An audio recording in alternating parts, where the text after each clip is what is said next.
Eh bien bonjour à tous messieurs dames, bienvenue sur cette nouvelle vidéo, j'espère que vous allez bien, ici Néo. Donc aujourd'hui toujours la même chose, hein. On va parler des actualités économiques du 5 avril là, du coup. Donc aujourd'hui le CAC 40 en repli de 1,28% comme on peut le voir ici, avec un début de gap baissier comme on le verra sur les marchés tout de suite après que j'ai fait ma petite revue de news. Donc voilà, hein, bien évidemment on prend X% hier, je me rappelle plus combien, et puis on repère d'un autre côté. Bon, c'était un peu à prévoir ce petit redressement de barre, était un peu à prévoir, comme je vous l'avais dit, hein, les marchés très volatiles. On voit que le Nasdaq lui perd 1,77 et le Dow Jones moins 0,31. On est toujours du coup, les marchés américains sont toujours ouverts, hein, il est 18h30, on est en pleine séance du côté des États-Unis. Côté français, du coup, CAC 40 est à l'arrêt. Et puis qu'est-ce qui a fait qu'on a eu une chute comme ça de l'indice CAC 40, puisque hier on était en belle hausse. On comprenait pas forcément, hein, voilà, hier, pourquoi les indices montaient. Là, on pense comprendre pourquoi en fait le CAC 40 baisse. Bien évidemment, il y a notamment l'inflation, comme je vous l'avais dit, la guerre en Ukraine, qu'on va en reparler d'ailleurs. Et on a notamment, comme vous avez pu le voir sur cette page, notamment aussi les présidentielles françaises qui vont énormément impacter, en tout cas, le CAC 40. Pourquoi Puisque on a en fait deux candidats qui se confrontent, hein, sur le premier et le deuxième tour. Donc on a Emmanuel Macron à l'heure actuelle qui est le président français et Marine Le Pen qui serait l'une des finalistes du second tour, la finaliste du second tour. Euh, donc diamétralement opposés, hein, deux personnes qui sont complètement économiquement, hein, mais même de façon même de façon psychologique, ils sont complètement opposés. Donc voilà, on a Emmanuel Macron, voilà, qui rêve d'une Europe forte, qui rêve en fait, voilà, d'une Europe unie. Et puis de l'autre côté, voilà, on a Marine Le Pen qui elle est plutôt voilà, pro français, et un nationaliste, un peu en contradiction avec l'Europe. Donc voilà, très compliqué, encore une fois, à savoir ce qui va se passer sur les marchés, à anticiper les marchés, bien que ça n'a jamais été très facile. Potentiellement, il pourrait avoir un impact sur les marchés français, en tout cas pour le CAC 40. Ce duo, en fait, cette finale présidentielle pourrait réserver un peu de suspense, puisque effectivement on donnait Emmanuel Macron comme grand vainqueur il y a peu de temps, et que cet écart entre Marine Le Pen, qui est son principal challenger, cet écart s'effacerait petit à petit entre les deux candidats à la présidentielle. Donc extrêmement intéressant, hein, cette élection, même si on n'entend pas très beaucoup parler, puisque on entend surtout qu'on parlait du conflit ukrainien, hein, russo-ukrainien, dont on va parler tout de suite d'ailleurs, puisque ça a été aussi l'une des grandes nouvelles de la journée. L'Union européenne du coup veut interdire le charbon russe, mais pas que, pas que. Il y a aussi le ciment, le bois et les produits chimiques, hein, qui sont aussi visés par les sanctions internationales européennes, pardon, visés par les nouvelles sanctions européennes.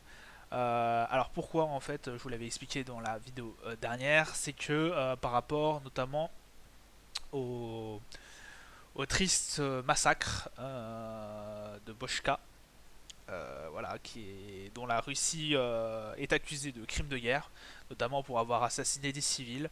Donc l'Union européenne réprimande fortement, voilà, réprimande fortement ce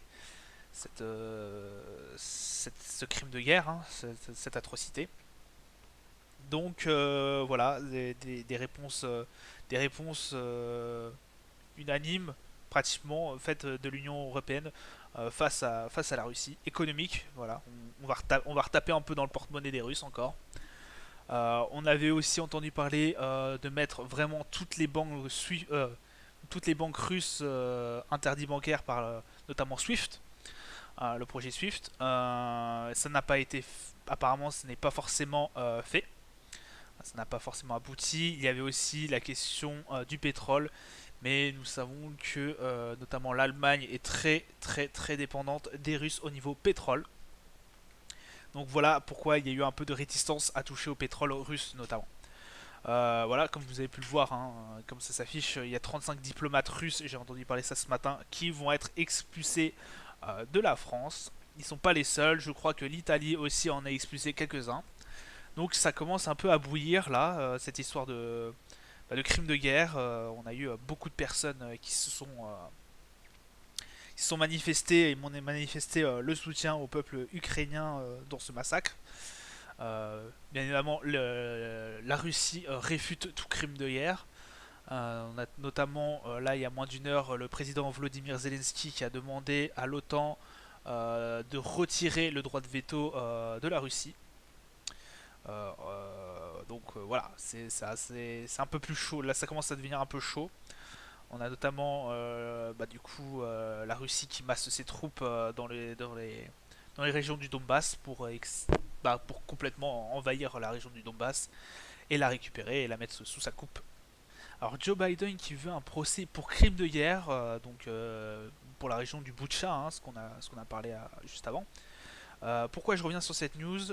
Parce que en fait on a Joe Biden, président des États-Unis, qui veut vraiment, on a l'impression qu'il veut vraiment mettre à terre la Russie quoi. On veut, il est encore, à mon avis, il veut une deuxième guerre froide. Voir si on peut mettre vraiment au ras des pâquerettes la Russie, je pense qu'il serait pas contre.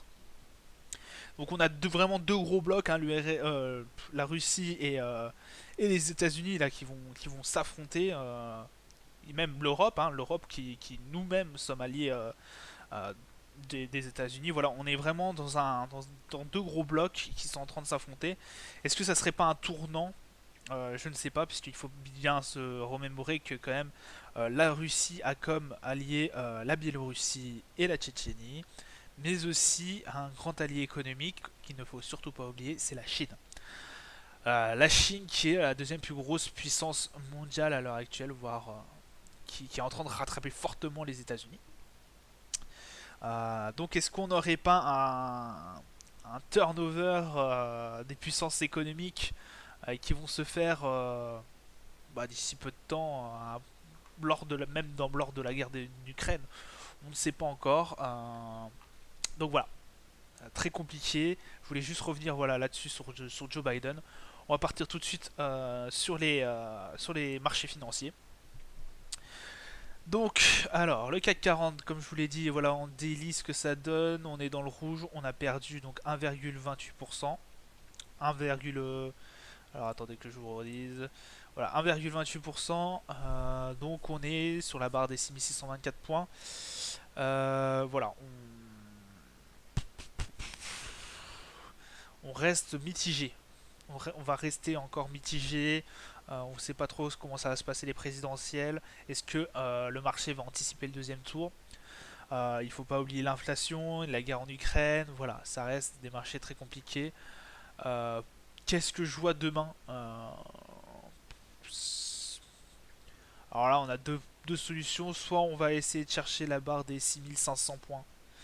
Euh, et puis pour voir en dessous, hein, voilà, pourquoi pas en dessous, mais j'en doute fort. Voilà, la barre des 6500 qui serait potentiellement atteignable pour le CAC 40.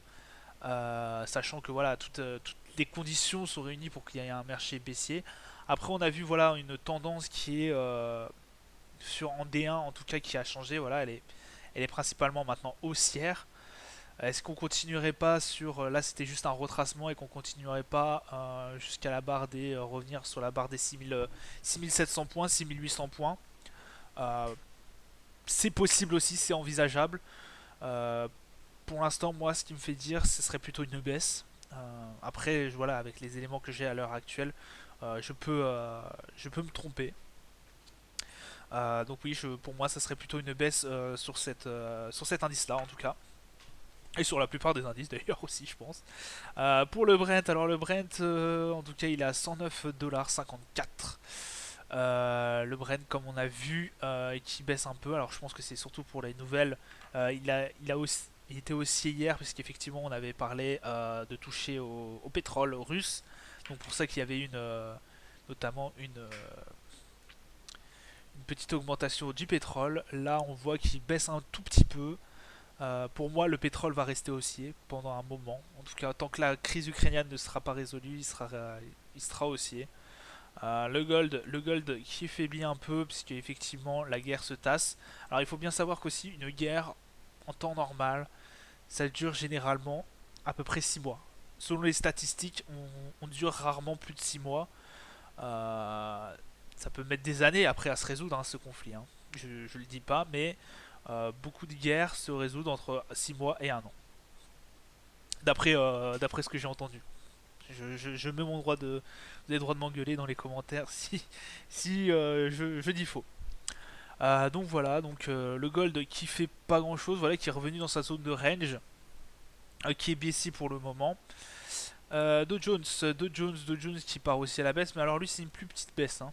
On est vraiment, voilà, donc là je suis en H1, pardon, je vais vous mettre en D1. Il n'avait pas gagné grand chose hier non plus, hein. On était autour des 0,30, wesh, voilà, on est à peu près pareil. On est revenu en fait à l'endroit où on était vendredi dernier. Donc sur la base des 3004, 34 700. Le S&P en daily qui fait exactement la même chose, hein.